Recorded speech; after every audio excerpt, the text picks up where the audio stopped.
What's going on, everybody? It's Joel here with as many reviews as possible, and today we're doing the review of the Nike Metcon 4. Alright guys, so the Nike Metcon 4 just dropped, but I've been using these shoes for about the past 2 weeks now for just about every workout, switching them out between the Metcon 3s, the Nano 8s, and I feel like I have more than enough information to give you guys what you need for a full-on performance review. But before we start this review, I wanted to revisit some of the shoes that I had recently reviewed under my brand new scoring system. There's still some kinks to work out of it, and I thought the single digit numbers were a little bit too absolute, so I started throwing in some half points to be a little bit more flexible as far as the scoring system went. So the DSX Flyknit 2 is now upgraded to 25 points, and the Nano 8 is at a 27.5 out of 30 points. Now that that's out of the way, we can talk about the Metcon 4s, and I want to give Nike's engineers a round of applause for taking something as good as the Metcon 3s and turning it into something really special with the Metcon 4s. These are easily the best Metcons of all time and one of the best training shoes that money can buy.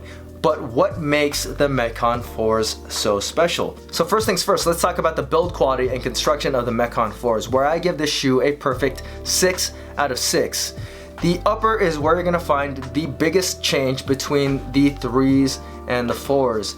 Nike is now using a new sandwich mesh upper that is more soft, it's more comfortable, it's more flexible than the previous ballistic mesh that had the TPU fused into it.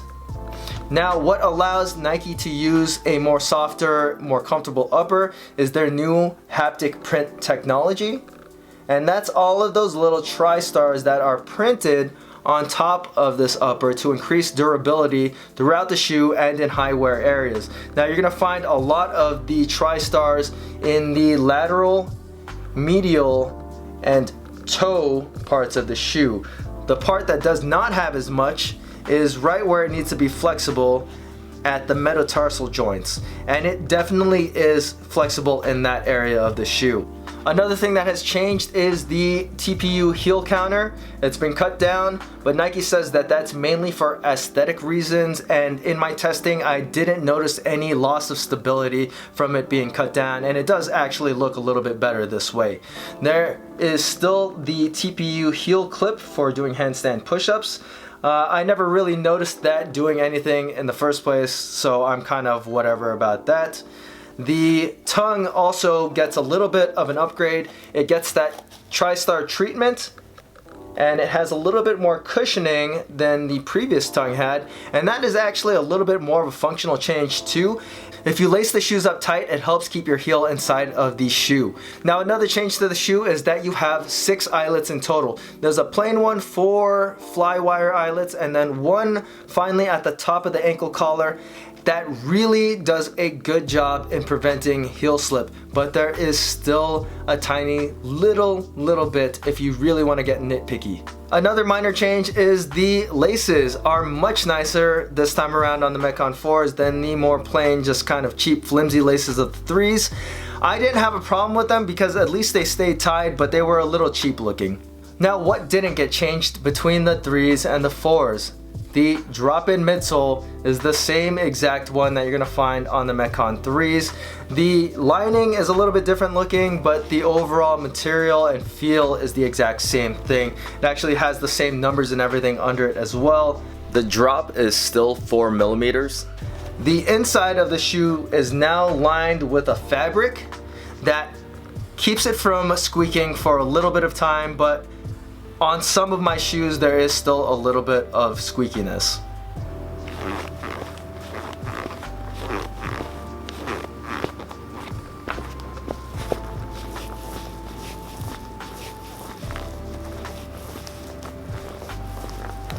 The outsole of the Metcon 4s is the exact same tri-star sticky rubber outsole that was found on the Metcon 3s, which, to be honest with you, isn't a big deal to me because I thought that the outsole of the 3s was very good. It looks cool, it catches the rope really well, it has really good traction on rubber flooring, asphalt, boxes, whatever you want to put it on. It was a really good outsole, so I'd have no qualms in them not changing that.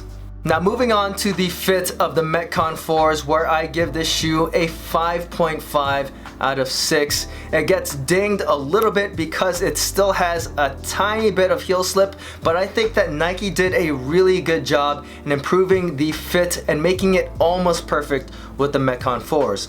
The new sandwich mesh upper is a more fitted feeling. It's more comfortable surrounding the foot. It gives you a more contained feeling inside of the shoe. There's less sliding around inside of the shoe, but people with wider feet might not really like that change. I still think that the 4s are a plenty wide shoe overall, but if you liked to wear your Metcon snug before, you're probably gonna need to go up at least a half size on the 4s. Still, I would recommend that you size your Metcons as you would your normal Metcons. If you're coming from Nanos, size them like you would your Nanos as well. If you're coming from the Metcon 1s or 2s, size up half a size. You can read the full-on sizing guide on my blog, asmanyreviewsasppossible.com, where I go into a little bit more depth about the sizing of the Metcon 4s. Now moving on to flexibility and comfort of the Metcon 4s, where I give this shoe a 4.5 out of 6. Metcons are training shoes, and training shoes are inherently going to be less flexible than a running shoe is going to be. But I think that Nike did a really good job keeping the Metcon flexible exactly where it needed to be, and that is at the metatarsal joint. Also, the drop-in midsole of the Metcons actually has pretty good energy return, so things like burpees, box jumps, double unders, any kind of plyometric movement feels pretty good to do in the Metcon 4s. Now, running is not good in the Metcon 4s, but you already knew that from the Metcon 3s, the Metcon 1s, and the Metcon 2s. Metcons are just not amazing running shoes, but I think that they're plenty comfortable to do any kind of short runs that you're gonna find in a typical CrossFit workout. If you're looking to do any kind of distance running though, I would recommend that you not look at Metcons and just get some normal running shoes. Another thing to note about the drop-in midsole of the Metcon 4 is that it requires a little bit of break-in. Initially, it's going to be really stiff, but over time it breaks in, it becomes a lot more comfortable, a lot more flexible, and it makes the Metcon 4 a little bit easier to live in from day to day. There's a weird anomaly with the white colorway of the Metcon 4s, and it's only on this one with the marbled outsole. These ones are noticeably more stiff than any of the other colorways, including the gum and the black and white. I noticed it almost immediately putting the white colorway on, that the outsole on this one is just way more stiff. It's also a little bit heavier than any of the other ones as well. Just keep that in mind if the white colorway is the one that you're going for, that it is going to be more stiff than any of the other ones. So now let's talk about what makes the Metcon 4s so damn good, and that is their stability, in which I give these shoes a perfect 6 out of 6. These are the best shoes to lift in that are not Olympic weightlifting shoes. I personally like to do all my lifting in trainers because I don't want to get reliant on Olympic weightlifting shoes, and I don't miss them one bit lifting in the Metcon 4s. The outsole is wide, it's flat, it's grippy, it's perfect for any kind of powerlifting, it's perfect for Olympic weightlifting in my opinion. The drop-in midsole does not compress, it's extremely responsive. Like I said, the energy return that you get out of it feels really, really good for Olympic weightlifting movements. And the new and improved fit of the Metcon 4s makes barbell cycling a whole lot easier because your feet don't move around in the shoe as much as they did with the previous Metcons or looser shoes. Lifting in the Metcon 4s from barbell cycling, powerlifting, weightlifting, wall balls, kettlebells, anything that you want to lift in the Metcon 4s feels really, really stable and really, really good. So that is the best part of the Metcon 4s.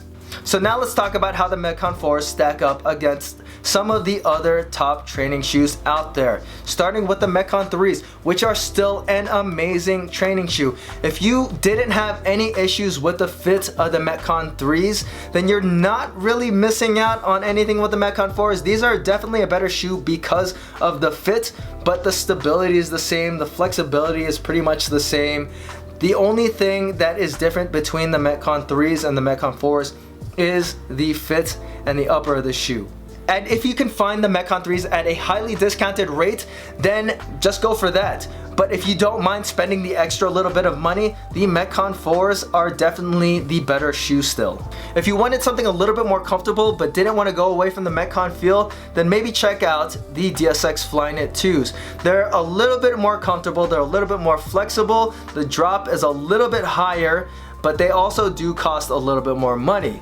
If you have Metcon 3s, then I'm gonna say maybe check out the Flyknit 2s because they offer a different experience that is still very, very good. These are still some of my top training shoes out right now, but I think that the Metcon 4s are overall the better performing shoe. And if you could only have one of these, then I would recommend getting the Metcon 4s.